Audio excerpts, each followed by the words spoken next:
микоплазма гоминис, гарнарелла. Әйел адамның қынабында табылса 100% емделуі керек. Керек емес инфекцияларға анализ тапсырудың қажеті жоқ. Уреаплазма парвум немесе уреаплазма уреолитикум шықты. Сол себепті қыздар жүктілік кезінде уреаплазма парвум, уреолитикум, микоплазма гоминис.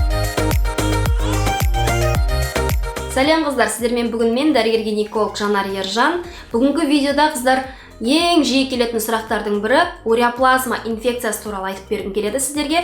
Қандай жағдайда емдеу керек, қандай жағдайда анализ тапсыру керек. Егер де сізге осы тақырып қызық болса, міндетті түрде видеоны соңына дейін көріп шығыңыз. Қыздар, кез келген жыныстық қатынаста бар келіншектің қынабында өзіне сай микрофлора болады. Оны медициналық тұрғыда біз биоциноз деп атаймыз.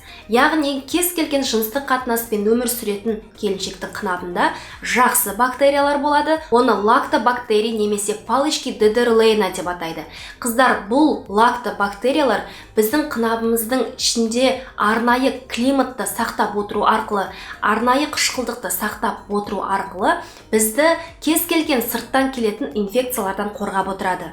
Бірақ бұл жақсы лактобактериялардан басқа бізде шартты патогенді флора да бар. Мысалға, кез келген келіншектің қынабындағы бар шартты патогенді флораға кім жатады? Мысалға, ол уреаплазма уреолитикум, уреаплазма парвум, микоплазма гоминис, гарнарелла. Бұлар шартты патогенді флораға жатады. Шартты патогенді флора дегеніміз қандай қыздар? Егер де келіншектің қынабында мен айтып кеткендей жақсы лактобактериялардың мөлшері жақсы деңгейде болса, олар қынаптың ішіндегі қышқылдықты дұрыс сақтап тұрған болса, онда бұл шартты патогенді флора ешқалай өзін көрсетпейді. Яғни уреаплазма уреолитикум, уреаплазма парвум, микоплазма гоминис, гарнарелла кез келген келіншектің жыныстық қатынаста бар келіншектің қынабында болуы мүмкін. Мысалға, қыздар, салыстырмалы түрде алатын болсақ, әйел адамның қынабында табылса 100% емделуі керек инфекциялар бар. Мысалғы, хламидий. Егер де біз кез келген анализде әйелдің қынабында хламидияны тауып алатын болсақ, ол міндетті түрде антибиотиктермен емделуді талап етеді. Бірақ қыздар, уреаплазма парвум, уреаплазма уреолитикум олар патогенді флора емес, бұлар шартты патогенді флора болғандықтан, кез келген әйелдің қынабында болуы мүмкін болғандықтан, егер де сіздің жақсы бактерияларыңыз керекті мөлшерде болса, онда бұл шартты патогенді флора емді талап етпейді. Бұл видео арқылы қыздар, мен сіздерге керек емес инфекцияларға анализ тапсырудың қажеті жоқ екені туралы айтқым келіп тұр.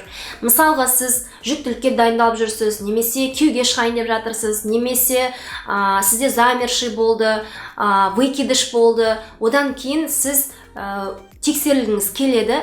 Сондай кезде көбінесе бізге уреаплазмаға тапсыр, микоплазма гоминисқа тапсыр деп керек емес анализдер беріліп жатады.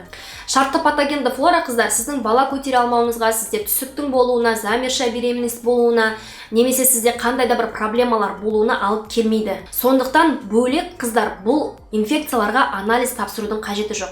Яғни бізде көбінесе уреаплазмаға, микоплазма гоминисқа бізде ИФА, яғни қан арқылы тапсырылатын анализдер беріп жатады. Оның ішінде иммуноглобулин G, иммуноглобулин М анықталып жатады. ИФА тапсырған қыздар болса, олар білет, иммуноглобулин G, М деп анализдерді шығып тұрады. Оң, теріс, 0,5, 0,10 деген сияқты.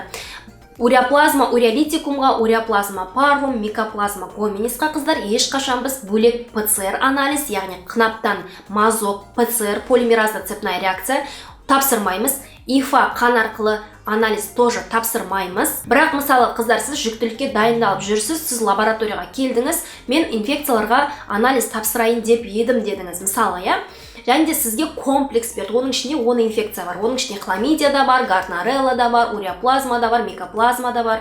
Мысалы, сіз сол комплекс анализді тапсырдыңыз. Оның ішінде жыныстық қатынас арқылы берілетін шынымен де патогенді флораға жататын, мысалы, хламидия деген сияқты инфекциялар жоқ. Бірақ сізде уреаплазма парвум немесе уреаплазма уреолитикум шықты. Бұндай жағдайда, қыздар, бұл анализ қорытындысы емді талап етпейді. Мен бұл туралы неге айтып отырмын? Қыздар, бізде көбінесе егер де сіз қандай да бір себептермен осы комплекс анализді тапсырған болсаңыздар, оның ішінде микоплазма гоминис, уреаплазма уреолитикум, уреаплазма парвум шыққан болса, онда міндетті түрде антибиотикпен емдеп жатады. Қыздар, бұл тактика дұрыс емес. Неге? Мысалға, жаңағы мен айтып кеткендей, сіздің қынабыңыздың ішінде шартты патогенді флора, уреаплазма парвум отыр. Бірақ сізде керекті мөлшерде лактобактериялар, палычки дедерлейна, оның барлығы сіздің қынабыңызда бар.